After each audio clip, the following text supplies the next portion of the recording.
అనగనగా ఒక ఊళ్ళో ఒక పిసినారోడు ఉండేవాడు. ఎంత పిసినారోడు అంటే ఎన్ని డబ్బులు సంపాదించినా చిన్న గుడిసె లాంటి ఇంట్లో ఉండేవాడు. బెడ్షీట్స్ కూడా మార్చేవాడు కాదు, అరిగిపోయే వరకు వాడేవాడు. ఉద్యోగానికి కూడా నలిగిపోయిన బట్టలు వేసుకుని వెళ్ళేవాడు, ఇస్త్రీకి డబ్బులు మిగిల్చాలని. వయసుకు వచ్చినా పెళ్లి చేసుకోలేదు, ఎందుకంటే పెళ్ళం వస్తే మళ్ళీ ఖర్చులు అయిపోతాయి, పిల్లలు పుడితే ఇంకా ఖర్చులు అయిపోతాయని. అలా జీవితాన్ని బ్రతికేస్తున్నాడు. 45 ఏళ్ళు వచ్చాయి. ఇంకా నేను రిటైర్ అయిపోతాను అని అనుకున్న సమయాన తన ఇంటి తలుపు తట్టి మరీ యమధర్మరాజు లోపలికి వచ్చాడు. ఈ సమయం అయిపోయింది, పదా అని. అప్పుడే అయిపోయిందా? ఇప్పటివరకు నేను ₹1,00,00,000 సంపాదించాను, ఈ డబ్బులు తీసుకుని నాకు కొంచెం ఆయుష్ ఇస్తారా అని అడిగాడు.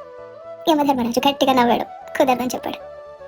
ఒక్క క్షణం సమయం ఇవ్వండి అని ఒక పేపర్ తీసి ఒక చిన్న లెటర్ రాశాడు.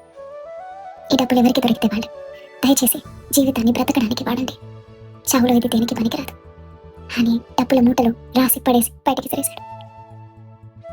జీవితాన్ని బ్రతకండి, దాచుకోకండి. Nothing is forever. చిన్న కథ నచ్చిందా?